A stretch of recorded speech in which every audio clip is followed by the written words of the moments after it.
Et d'abord le Nigeria, où la grande coalition de l'opposition contre le président Bola Tinubu montre déjà des signes de faiblesse. Deux figures importantes du mouvement ont en effet pris leur distance avec cette coalition, et notamment pour des questions de leadership. Gilbert Tamba est à Abuja pour Médien TV. L'ambitieuse initiative d'une opposition unie contre le président Bola Tinubu est déjà en difficulté. À quelques mois des élections générales prévues en janvier prochain, la coalition présentée comme la renaissance politique la plus ambitieuse du pays depuis plus d'une décennie se fissure avant même d'avoir véritablement commencé. Peter Obi, Rabiu Musa Kwankwaso, deux figures majeures de la politique nigériane, ont quitté la coalition dirigée par le Congrès démocratique africain ou ADC. Officiellement, les deux hommes dénoncent des querelles internes et des litiges concernant la direction de la coalition. Un revers pour cette plateforme qui souhaitait rassembler les principales forces d'opposition afin de présenter un front commun contre le parti au pouvoir, l'APC du président Bola Tinubu.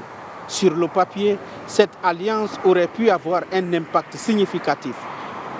Atiku Abubakar, Peter Obi et Rabiu Musa Kwankwaso avaient obtenu à eux trois des dizaines de millions de voix lors de la présidentielle de 2023, signalant une opposition pourtant forte électoralement mais fragmentée. Le départ de deux de ses membres les plus influents fragilise considérablement la tentative d'unification. Un départ qui relance aussi une question centrale dans le paysage politique nigérian. L'opposition peut-elle réellement s'unir pour espérer vaincre Bola Tinubu en janvier prochain? Gilbert Tamba, Médien TV, Abuja, Nigeria. En Côte d'Ivoire, la dépendance alimentaire se creuse. Malgré ses terres fertiles et la richesse de ses productions agricoles, eh bien le pays continue de dépendre largement du marché extérieur pour nourrir sa population. Zinéib Dosso est à Abidjan pour Médien TV. Ici, en Côte d'Ivoire, l'on observe un paradoxe, un pays agricole qui importe massivement pour se nourrir. Le lait, le riz, le maïs, une part importante de la consommation dépend encore de l'extérieur. En cause, une production locale insuffisante, souvent peu mécanisée et confrontée à des difficultés logistiques. À cela s'ajoutent les habitudes alimentaires et la compétitivité des produits importés. Conséquence, une facture alimentaire lourde et une dépendance aux marchés internationaux. Pourtant, les potentialités sont là. Le défi est clair.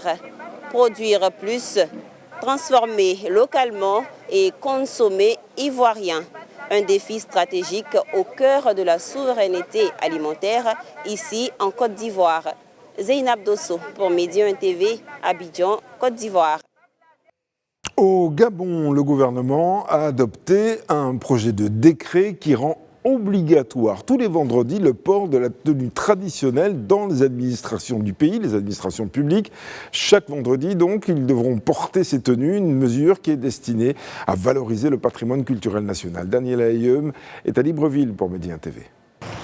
Ici à Libreville, la tenue traditionnelle est désormais obligatoire chaque vendredi au sein de l'administration.